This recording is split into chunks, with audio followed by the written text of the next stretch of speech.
live in a decade when, for the first time in human history, more people live in cities than in the countryside. Cities are thought of as shining beacons of progress. As they grow, they draw people to them in search of prosperity, security, or a better life. 21 million people live in Mexico City. It's one of a handful of global cities that define our modern era. It's the political, cultural, and economic driver of all Mexico. But its size is one of its biggest problems. How do you maintain order and control so many people? But this is not a modern problem. 2,000 years ago, another metropolis dominated this part of the Americas, what we call Mesoamerica. And this ancient city grew to dominate its population and influence distant empires. That city was called Teotihuacan. For hundreds of years, it was the biggest in the New World. Its rulers built monumental structures and then went on to build a vast empire. Yet the identity of the people who led this civilization remains a mystery.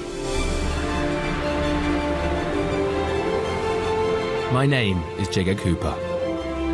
I'm a specialist in the archaeology of the Americas. In this series, I will be exploring the rise and fall of forgotten civilizations. From the crystal clear seas of the Caribbean to the New World's most impressive pyramids, over the smoking volcanoes of Costa Rica, and deep underground in the caves of central Mexico.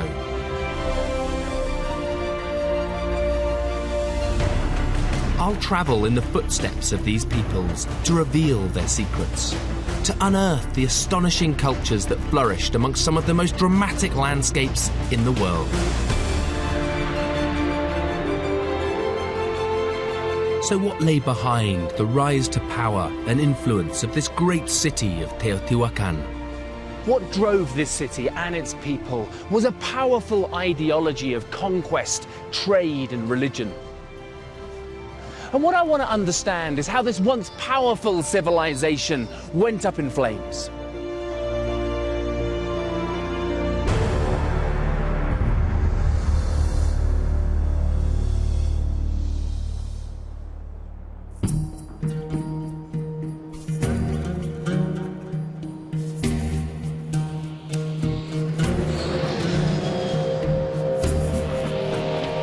This is the Basin of Mexico. It's a high plain valley where Mexico City lies.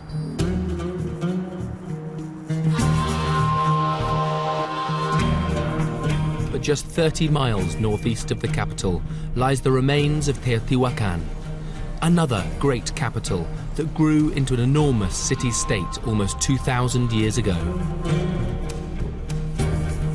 Little is known about the origins of Teotihuacan, but by 100 BC, its population could have been as high as 20,000 people.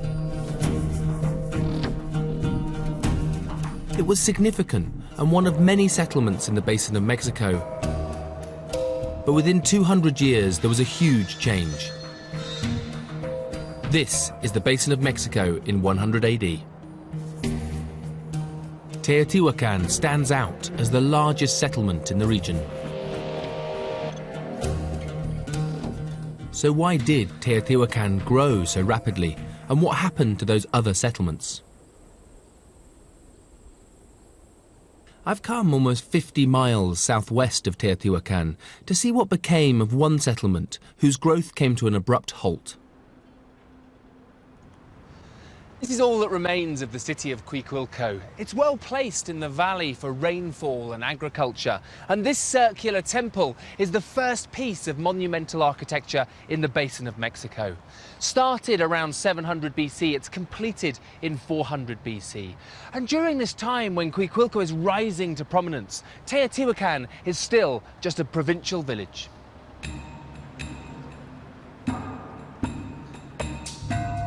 But Coihuilco had one major disadvantage. It lived in the shadow of the Xitle volcano. and a series of eruptions forced its people to leave, looking for somewhere safe from this danger. By 50 BC, most of the city was covered in 10 meters of lava.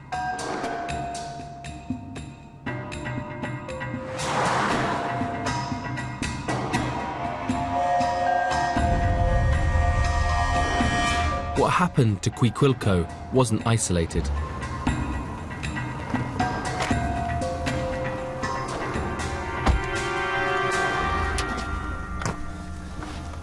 Elsewhere in the basin of Mexico, there's another volcano, the smoking mountain of Popocatépetl that looms menacingly over the landscape. We know that in the 1st century AD, it erupted catastrophically, forcing the people to migrate, looking for a more secure future.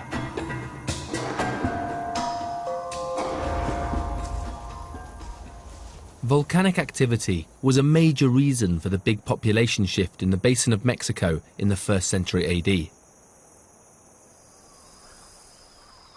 People were moving north, where they could be free from these violent natural forces. But those who were moving to seek safety were following in the footsteps of those who had moved in search of opportunity. Together, they had uprooted to seek out a place that might allow them to build a better life. And there was one likely destination, a city growing fast in size and prestige, Teotihuacan. At its height, around 200 AD, there were over 100,000 people living in the city. And as these migrants headed north, they became part of an unprecedented urban, cultural and economic explosion in the New World. And as they approached, they would have seen something remarkable.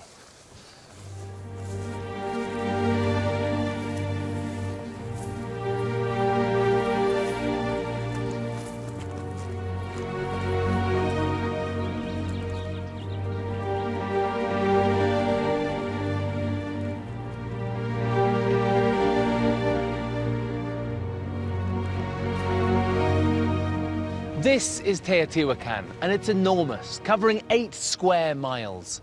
Spatially, it's all organised around 3 monumental structures. Archaeologists have discovered that these buildings were covered in bright facades with exquisite architectural motifs, all conveying an extraordinary sense of opulence.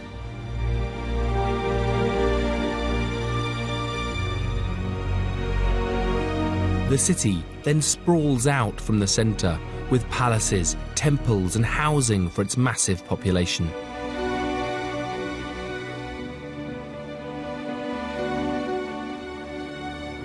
The city is dissected by the Avenue of the Dead, a street that runs for more than 4 kilometres north to south. The whole site is built on an orientation of 15.5 degrees east of astronomical north, possibly in alignment with the Pleiades constellation, one of the most visible clusters of stars in the night sky. The city's origins could lie underground in a cave.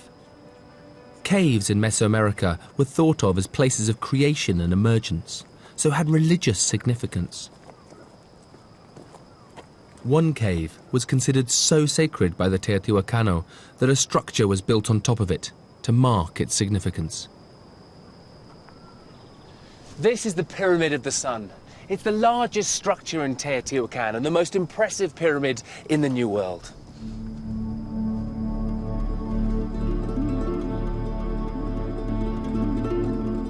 Even without the wooden temple that would have stood on its top platform, it's still over 200 feet tall.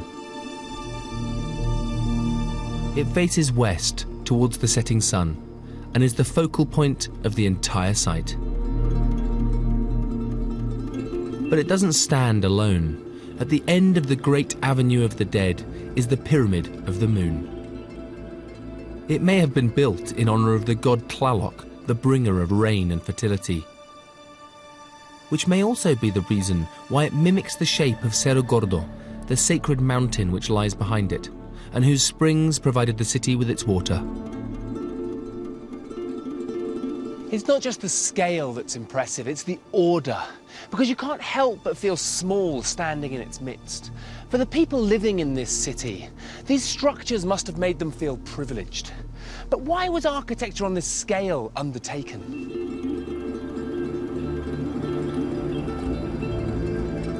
Saburo Sugiyama has led numerous excavations at Teotihuacan and has been trying to discover what lay behind this city's construction.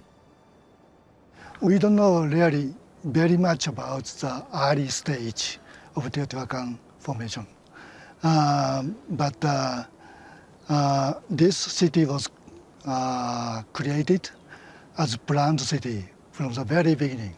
If you look at this, the scale of the city formation, we have to propose that there's a very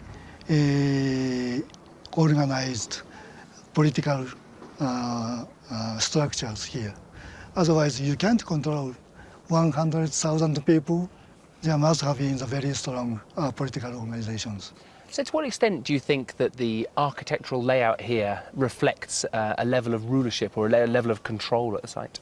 I think that there was a very strong rulers, perhaps charismatic rulers who created, who invented new worldviews, and they materialized these ideas, how world consisted, how we were created with God, with suns, moons, and other stars.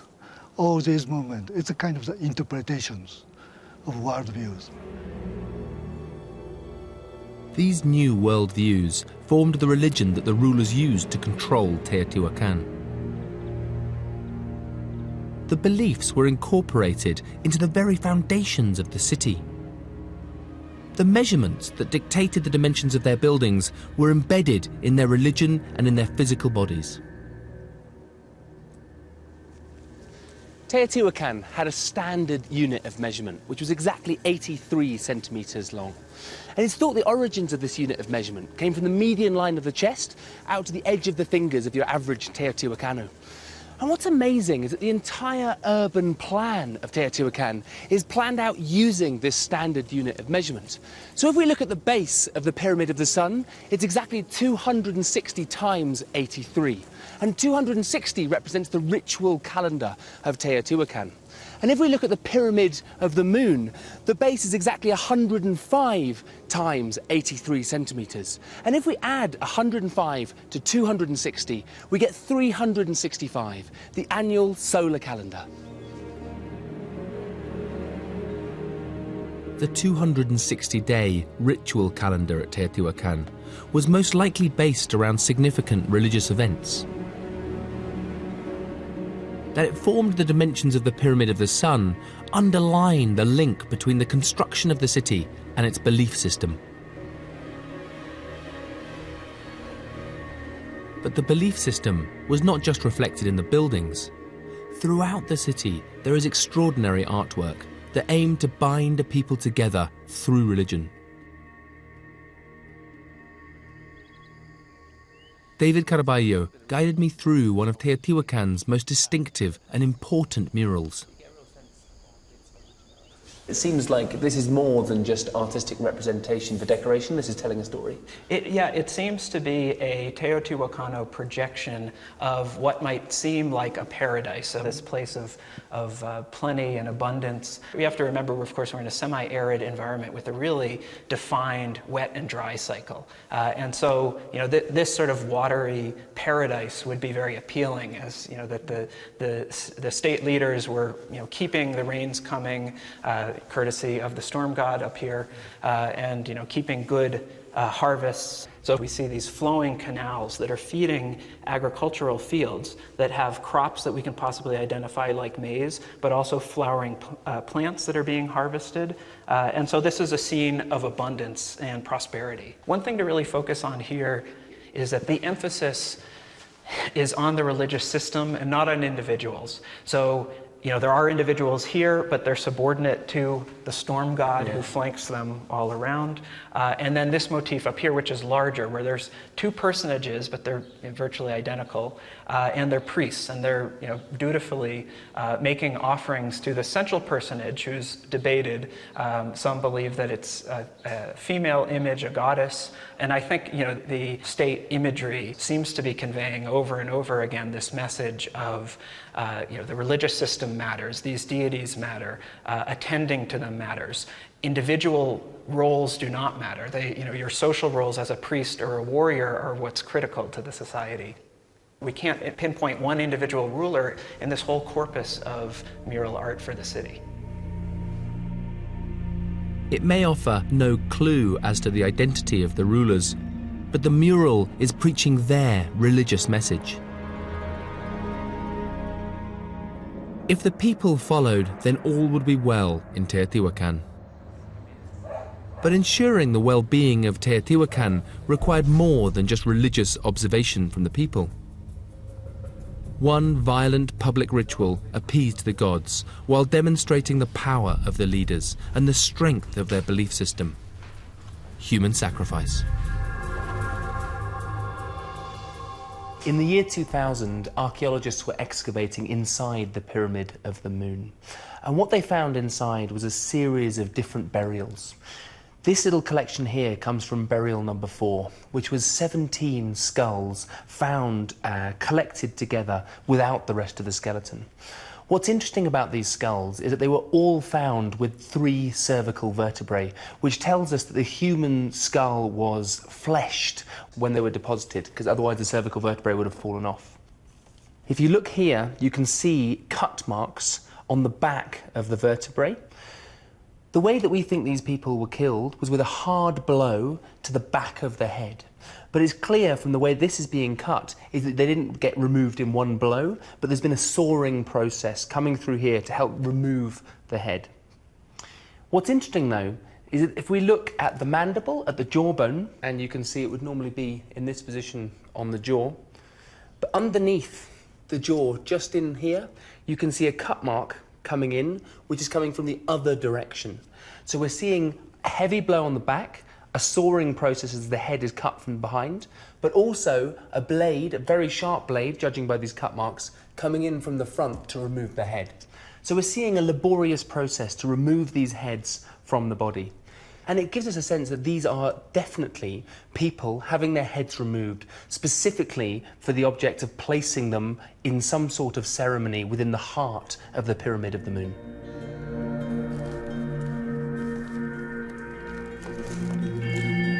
These skulls could have been dedications to the construction of the Pyramid of the Moon. But sacrifice was also used as a political tool to control the city's diverse population. But the religious compliance of the people depended upon their everyday needs being met. And in a city this size, that required a huge amount of resources. Even though Teotihuacan was the dominant power in the Basin of Mexico by the 3rd century AD, it needed more than local resources to sustain its population. It had to expand.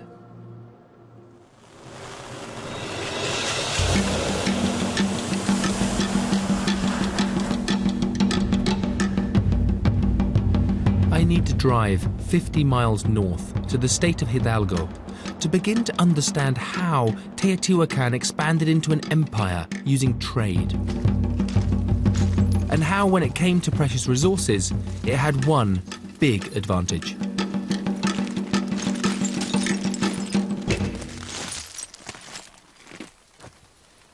It had access to an abundant source of one of the most valuable commodities of the time. It was this, obsidian, or volcanic glass. It can be styled into artifacts, but most importantly, fashioned into the sharpest cutting tools in Mesoamerica.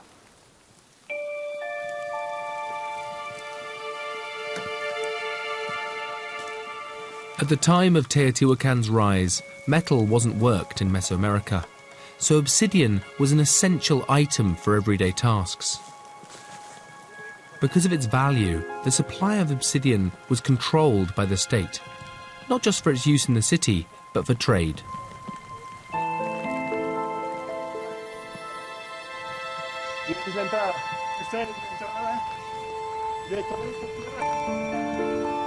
I've got the opportunity to explore an ancient obsidian mine that is still worked today.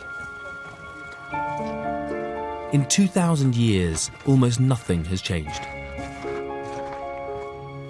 You can still see old mine shafts, as well as the burn marks from Teotihuacan torches. They're claustrophobic and remain extremely hazardous.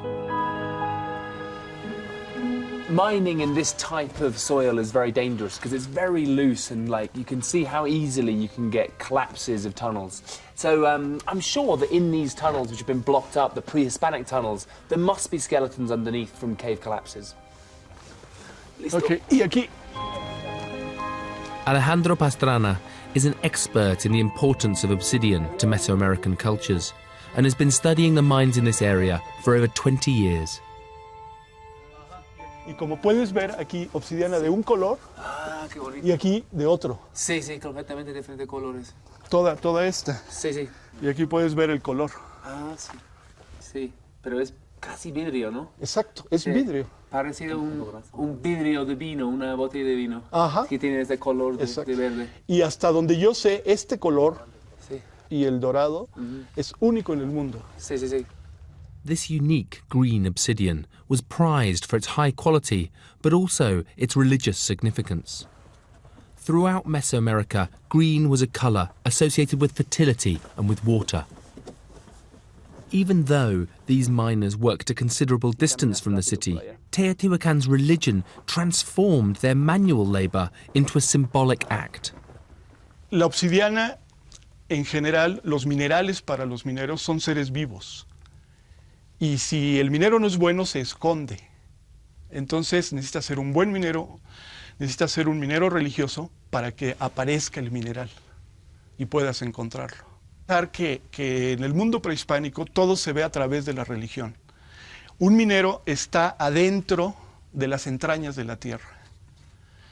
Un minero es un intruso que está rompiendo un tiempo sagrado y un espacio sagrado. As well as the constant threat of collapse, miners only had torchlight and stone tools to dig for the obsidian that supplied Teotihuacan with its only cutting tools. So this is a block of really high quality obsidian. You can see on the one on the wall that the pressure of being underground has fractured this block of obsidian. But this one is clean and you could make some absolutely lovely artifacts, particularly knife blades.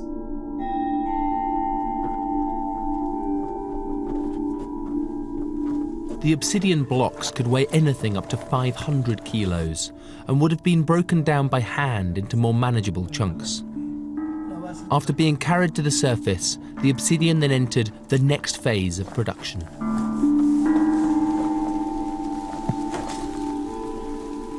The obsidian mines are just over that hill, and here we have a Teotihuacan workshop.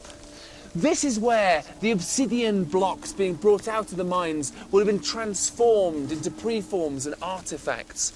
And what's particularly interesting about this workshop is that it's laid out in exactly the same orientation as the city of Teotihuacan itself. The obsidian was knapped to create blades and artifacts. Knapping is an ancient and unique skill that transformed stones into tools and takes a lifetime to perfect. El sonido es muy importante. Sí. Porque el sonido da la idea de la densidad del bloque, el densidad de la calidad. Sí, entonces, por ejemplo... Estupendo. Aquí no suena sólido. ¿Hay algún problema? Sí. Acá suena mejor de este lado. Sí.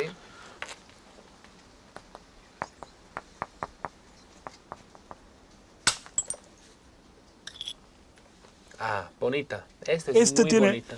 Buena calidad. Sí.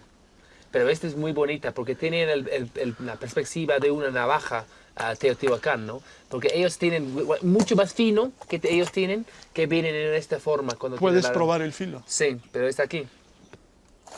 Sí, no, ese sí, te vas primero, es como muy fino, ¿no? Pero el filo lo pierde muy rápido. Sí. Por eso necesitaban mucha obsidiana, mucha obsidiana. Más afuera, golpear más afuera. Un poquito más afuera, estás golpeando adentro. Sí.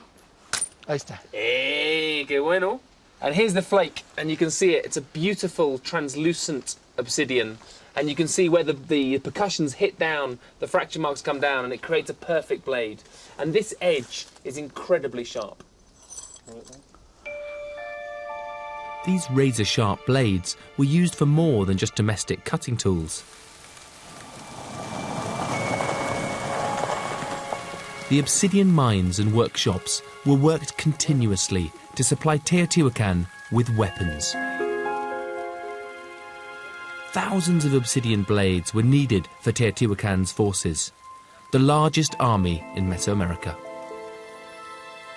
Marco Cervera is an archaeologist who is going to show me the Teotihuacan's weapons of choice. Yeah, that's good. That's good. The atlatl is one half of a weapon.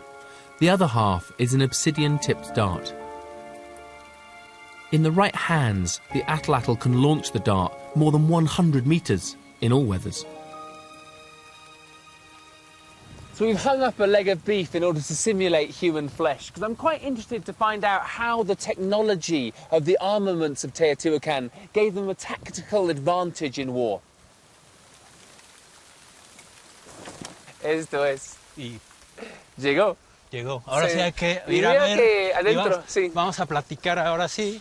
No, Y ese puta, es con pero el- penetró Sí, y ese duro, es con el punto de obsidiana, se pueden ir adentro. Y también tiene este estilo del obsidiana que pueden ir adentro, ¿no? Exactamente. Y aquí evidentemente se ve, sí está filmado, evidentemente se ve la capacidad de penetración y que obviamente esto es letal.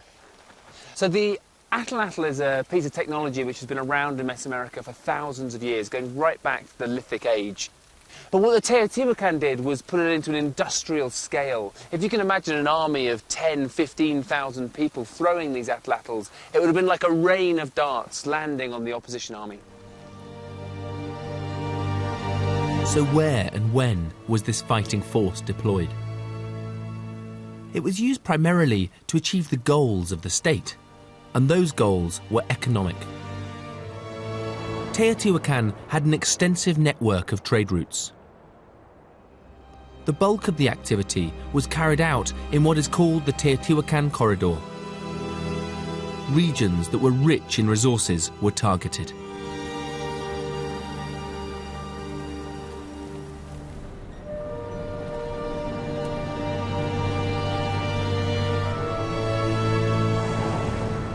I'm heading to the site of Las Pilas in the state of Morelos. It's over 100 miles southwest of Teotihuacan, which is a considerable distance when you imagine that the only form of transportation is on foot. But Teotihuacan didn't want to just trade resources, they wanted to control them.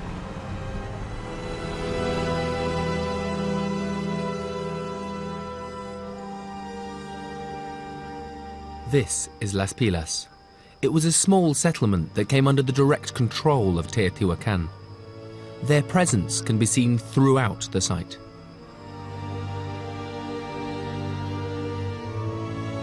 The structures copy a Teotihuacan architectural style called talud tablero, a platform on top of a sloping base. The layout of the buildings is similar to those back in the capital, with a common platform linking enclosed plazas. Below ground, archaeologists found more evidence of Teotihuacan's influence. Burials excavated in this central plaza contained extensive evidence of Teotihuacan-style ceramics. In several instances, individuals were found with offerings of over 100 vessels of both imported and local wares. There was a strong reason for this heavy Teotihuacan presence at Las Pilas: to ensure large quantities of a precious crop that couldn't be cultivated in the basin of Mexico. The climate around Teotihuacan wasn't hot enough to grow this, cotton. And the Teotihuacan needed a lot of cotton to spin it for their clothes, their vibrant textiles, even the armour fibre they used in war. So they needed to guarantee a reliable supply.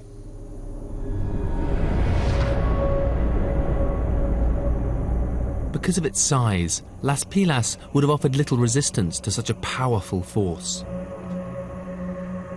Local people would have been used to work the land to ensure enough cotton was produced to satisfy the demand back at the centre. But the demand for raw materials was only going to increase.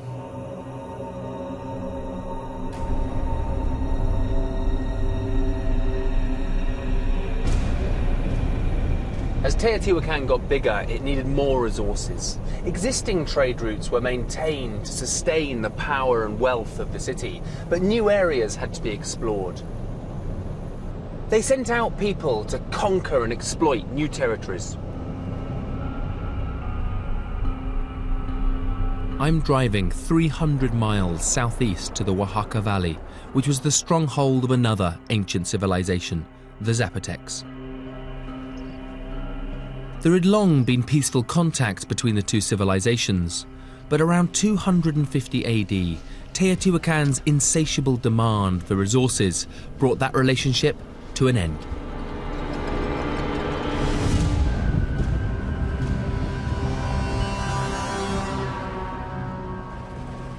This is Monte Alban, the hilltop citadel of the Zapotecs.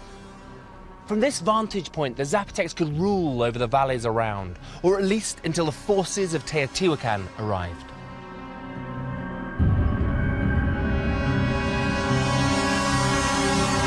Hundreds of well-armed warriors had marched on Monte Alban, prepared for conflict.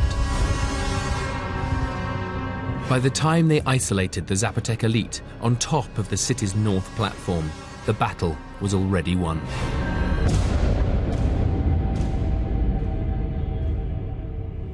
"70 of these were found at the top mound of the site. They're obsidian, and they're different types of obsidian coming from the mines of the central highlands of Mexico.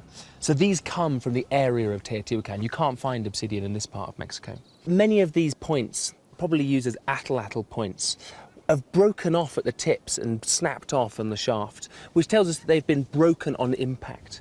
So this tells me that the contact between Teotihuacan and Monte Alban is a violent one.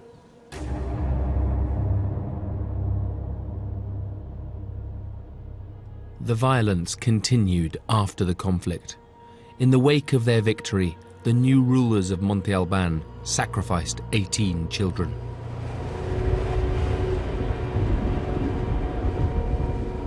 All this bloodshed was over a resource that the Zapotecs didn't even use, but was coveted by Teotihuacan.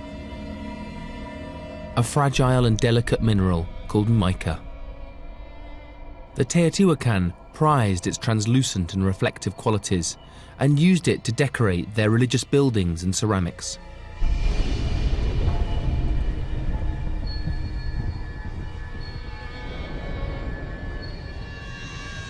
I met up with Marcus Winter to discover what were the factors really driving this aggression. Do you think that the Teotihuacan are expanding for practical reasons, that they need to bring in more resources to sustain their expansion? Or do you see it as being more ideological, that they're trying to dominate their ideological worldview on the rest of Mesoamerica? I'd say that they wanted to expand to bring in more resources. I think as the cities grow all over the world, what happens is they have too many people. They need more resources to feed the people.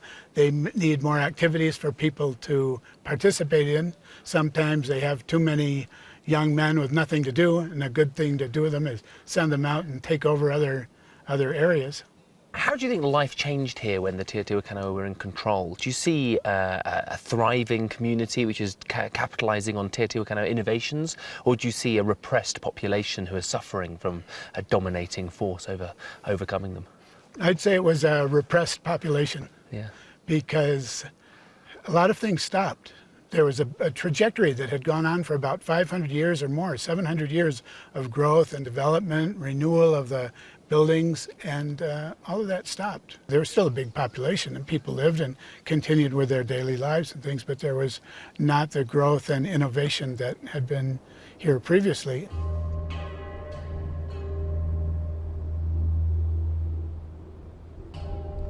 Teotihuacan's imperial adventures were at the expense of cities like Monte Alban. But the drive for resources and expansion didn't stop here. This site of Monte Alban shows how the Teotihuacan were able to control regions over 350 miles from the capital. But what's even more incredible is that their influence spread yet further. We know that at sites like Tikal, over 600 miles in that direction in modern-day Guatemala, also felt the influence and power of Teotihuacan. The rulers of Teotihuacan had developed a strong religion that allowed them first to govern a city and now to control an empire. The economic benefits of trade and empire were enriching the city, but they were also strengthening the position of the rulers. As an illustration of how this increased power was expressed, the last monumental structure built at Teotihuacan is significant, and one building within it is of crucial importance. It stood at the centre of this massive 16-hectare walled compound called the Ciudadela, the citadel. The whole population would have been able to fit within its grounds.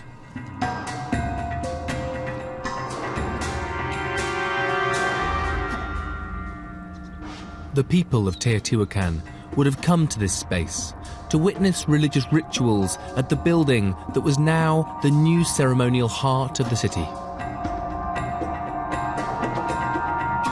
The building was completed in the middle of the 3rd century and stands remote from the pyramids of the sun and moon. Archaeologists believe that this construction was a conspicuous display of power by a new ruler in Teotihuacan. This is the Temple of the Feathered Serpent, a mythical creature found throughout Mesoamerica. It's a potent symbol of power, and that's important because this temple provides strong evidence that an increasing power of an elite is administered through religion but maintained through fear. The whole temple structure is a sacred mountain emerging from the sea. These crocodile heads marked the beginning of time. Time began when the crocodile emerged from the water onto dry land. The feathered serpents represent the power of the rulers. These rulers now appeared to be directly linking their power to the beginning of time. But that power was not just reinforced by the grand ornamentation of a building. If anything pointed to a change in the nature of the leadership of Teotihuacan, it was the escalation in human sacrifice. 260 victims were found during excavations of this temple. One for each day of the ritual calendar, and hundreds more than any human remains excavated from the earlier pyramids.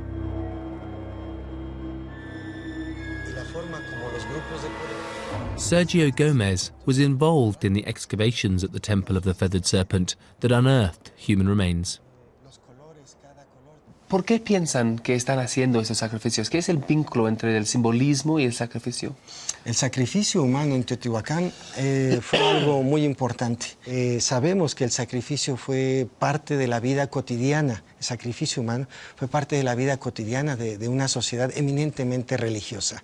Son eventos que se refieren al poder, porque implica que alguien es casi dueño de tu vida y puede disponer de ella.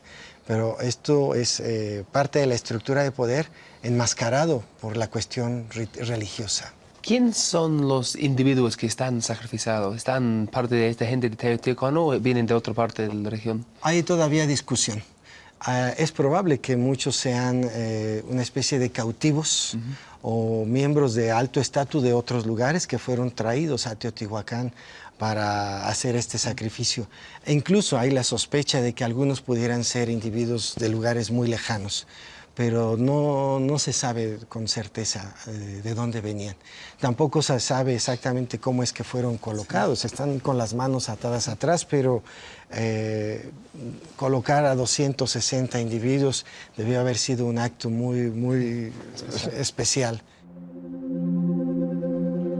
But what archaeologists know is that after the temple was completed, perhaps around 300 AD, there was another change in Teotihuacan. A large structure was built in front of the temple, obscuring its opulent facade.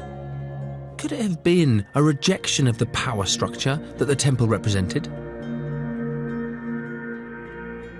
Without knowing more about those who wielded the power in Teotihuacan, archaeologists have struggled to understand the full significance of the changes centered around the Temple of the Feathered Serpent.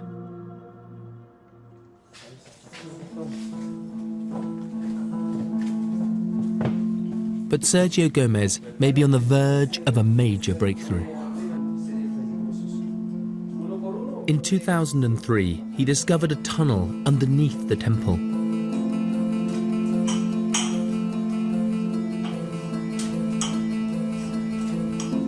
It had lain undetected for over 1,000 years because Sergio believes it had been filled in deliberately by the Teotihuacano.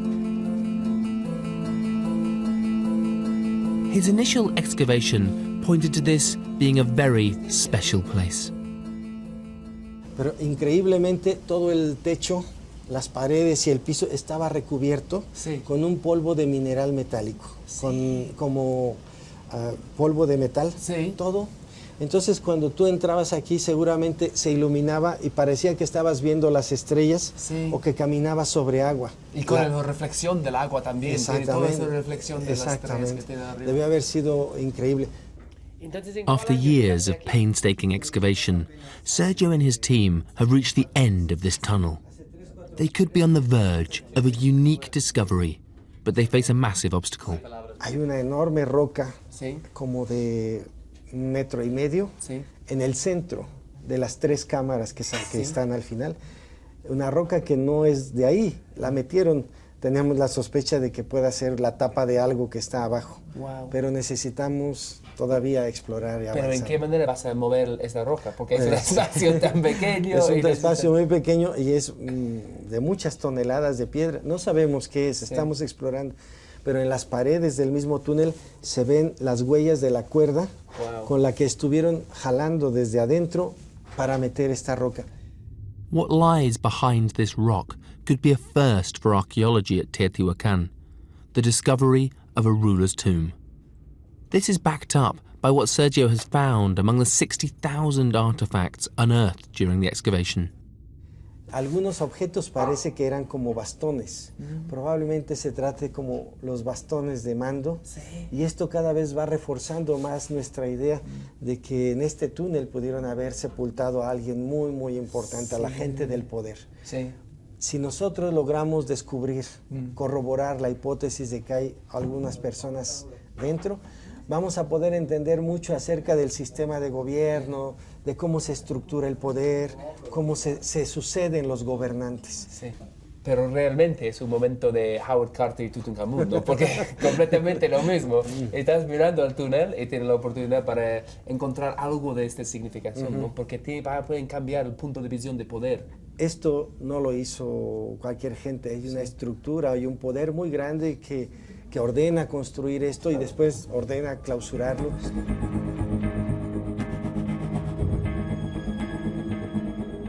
Without a shadow of a doubt, this is one of the most amazing excavations that I've ever visited. Hopefully, when they get into the last chamber, what they find inside will give us the crucial clues to understanding what happened at Teotihuacan in the 3rd century after Christ, because we know there's a complete shift in power in the city. Sealing off this tunnel and filling in a possible ruler's tomb are symbolic acts. It's impossible to say outright if they were rejections of the existing power structure. But what we do know is that there is no subsequent evidence of sacrifice on the scale witnessed at the Temple of the Feathered Serpent, nor are there any more monumental structures built after its completion. Building did continue, but it was a departure from the past. It was no longer structures that honoured the power of the leaders, but something that could point to a cultural and political peak. The state was now rebuilding the city to house its population in a style and scale that had never been witnessed before. This is urban planning on an unprecedented scale. The old adobe structures were torn down and replaced with these, buildings of stone, concrete and plaster. But what's really interesting is that the architectural style is uniform throughout the city. There was access to running water, a drainage system. All the compounds were walled to give the people their privacy. Outside there were streets. And for the first time in Mesoamerica, the entire city was now a huge grid.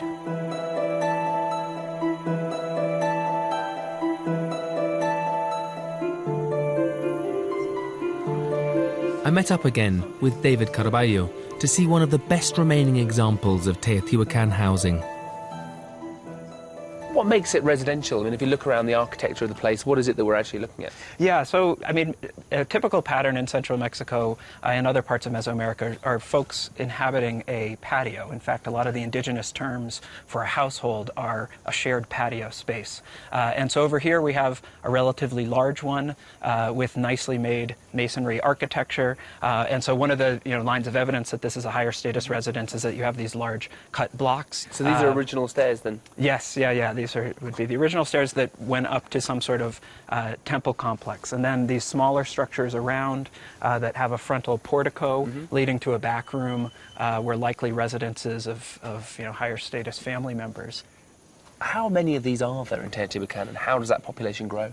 Yeah, it's estimated that there's about 2,300 of these, and that each sort of a mean population might have been in the 60s, 65. You have some that could push into the hundreds and some that seem smaller in the dozens of people. And so because of that, because we can actually count the apartment compounds and estimate roughly their population, we do have some decent estimates for the city as a whole during its apex, and that it was 100,000 plus inhabitants in the 4th to 5th century. And just for comparison, London didn't break 100,000 people till 1,000 years later in the late 16th century. So this was a very large place, likely the largest city in the Americas for a few centuries. To what extent do you think that the expansion is planned by an elite? Because, I mean, looking after 100,000 people in one centre is a pretty challenging thing to do. I think that there must be some sort of mix of civic top-down planning and more grassroots organic processes happening at the neighborhood level. So, we do see that these structures are all on a similar orthogonal or grid-like system, and they seem, as far away as 3 kilometers from here to also be hewing to that orientation. So that seems to suggest some significant planning. This house building may have reflected the growing prosperity of the city, but it could also be an example of how the style of leadership had changed. If there was a rejection of rule by violent coercion, then it may have been replaced by a subtle but still effective message that encouraged the population to think as one. It's been referred to as civic pride, and it was sold as a virtue. And if widely accepted, it's a far more effective way of maintaining stability than the use of force. It's not very different to how we survive in the modern world today. So the supply of housing in Teotihuacan could have encouraged this sense of collective will, all working towards the same common goal. But how was a political message as subtle as civic pride spread throughout the population? A discovery in the 1990s could be evidence of how these political messages were spread throughout Teotihuacan.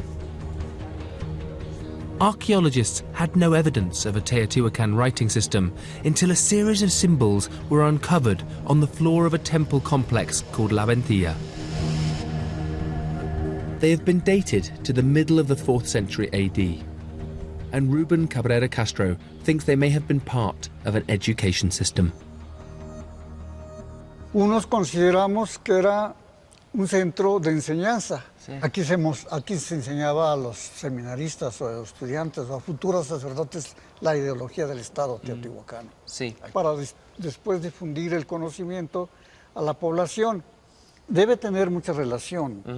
No, no sabemos exactamente, pero debe tener, todos deben tener una relación continua. Pero no se puede, no sabemos si se lee en esta forma, pero sí hay temas, por ejemplo el jaguar, te está hablando del gobernante. Sí. Estas bolsas de sacerdotes, te está hablando de los sacerdotes. Y en muchos otros casos tenemos a Tlaloc, el dios del Estado, porque Teotihuacán tuvo muchas deidades, pero la deidad del Estado es Tlaloc. Y Tlaloc se encuentra aquí en diferentes lugares. The placing of the glyphs were first thought to be random, but Rubin thinks the horizontal and vertical lines on the floor could be ordering these symbols into the pages of a codex, an ancient book. Decía que como los códices, en los códices están también reticulados. Entonces, tal vez para separar frases o oraciones o disposiciones muy diferentes, pero a la vez ligados. Pero de esto todavía no tenemos seguridad. Pero esto da la idea de gramática entre una lengua, que es un paso de desarrollar la cultura bien fuerte que pueden ampliar nuestra sabiduría de Teotihuacán. Sí. ¿Y eso es arqueológico, esta pintura? Eso es arqueológico. Por eso decía que a lo mejor los estudiantes aquí les enseñaban y se le cayó el tintero. Sí.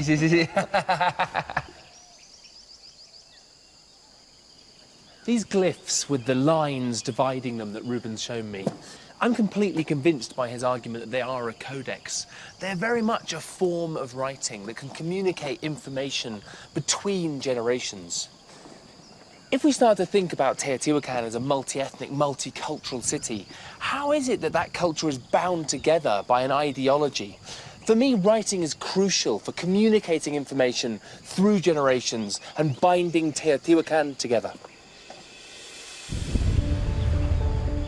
A possible education and writing system are evidence of how Teotihuacan had become a politically complex civilization. And it underlines why in 500 years it had grown from unspectacular beginnings to the biggest city in the New World. It had grown through strong leadership driven by religious ideology. And its empire was built on trade, but secured through force. Every society reaches a peak, what would normally be called an apex, something to be celebrated as a high watermark of political and cultural achievement. But it's also the point in which culture can rise no further.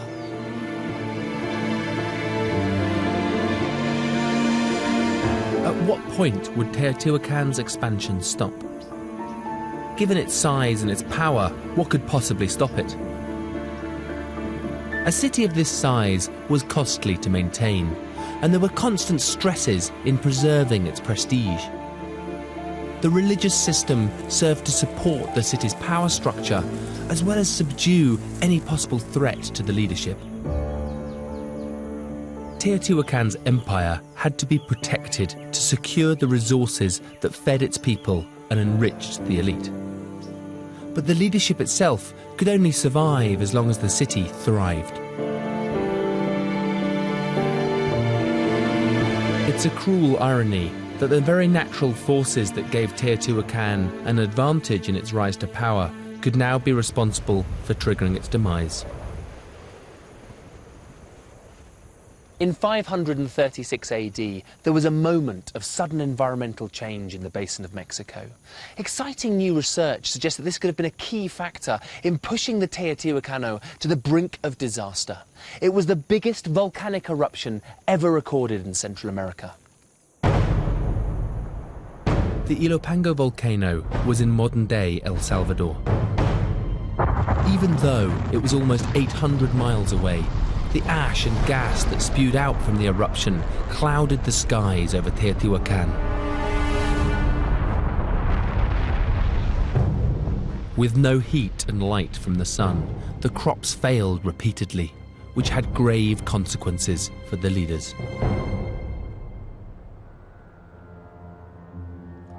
The stability of Teotihuacan relied on its people perceiving that their needs were being met. If there was a downturn in their fortunes, the next chapter in this city would be violent.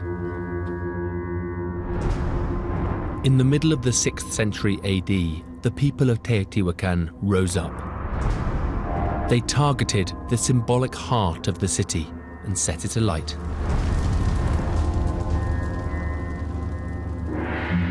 David Carballo was part of the team that retrieved charred remains of the wooden temple structures that lined the Avenue of the Dead.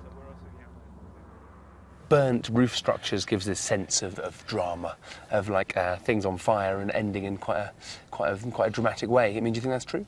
Certainly for the central part of the city. It seems like very selective, concerted burning within temples and palace complexes all around the Street of the Dead. That whole street then would have been on fire at the same time, you imagine? Perhaps, yeah. It seems like a planned burning event that was a symbolic termination of the civic architecture of the city. What do you think brings about, what motivates people to come and bring up arms and take against the elite? There must have been something in the system that was failing people. And so whether that's that the city became more factionalized and there's more internal squabbling, also that trade routes seemed to be co-opted by areas that were former provinces and that were formerly under the sway of the state. And so people here in the center perhaps weren't having the ready access they once had to all sorts of goods around Mexico. Do you think the decline of Teotihuacan was inevitable because of the way that the state rose up over time? We have to consider Teotihuacan a successful state in that it survived for 5 to 6 centuries as possibly the largest place in the Americas and one of the largest cities. But there certainly were some challenges in the 6th century that the governing apparatus seems to not have been able to overcome. And so what exactly it was that they couldn't evolve to is still a question to be answered.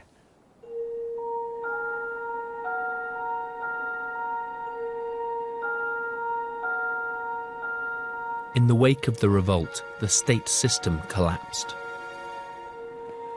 The religious ideology that had bound the people together had been rejected. First to leave were the elite, whose power structure had been attacked. A population of 100,000 eventually dwindled to 20,000 people. The might of Teotihuacan existed in the past.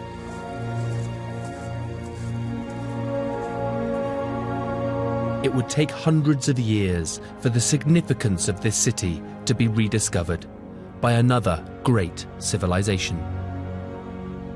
When the Aztecs discovered this vast abandoned city, they believed it could only have been the work of giants, even gods. When they arrived, it had no name. They called it Teotihuacan, the place where time began.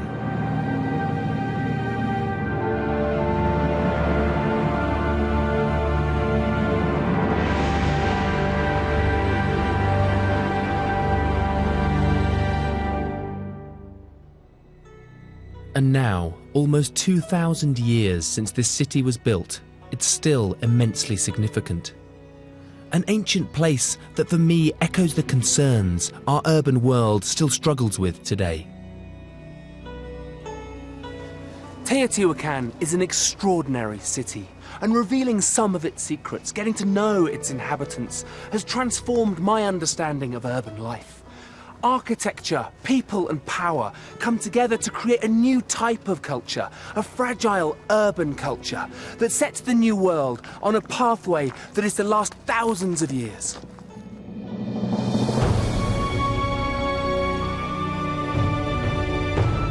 A chance to explore Pavlopetri, the city beneath the waves, coming up tonight. Remarkable finds over on BBC Two in 5 minutes.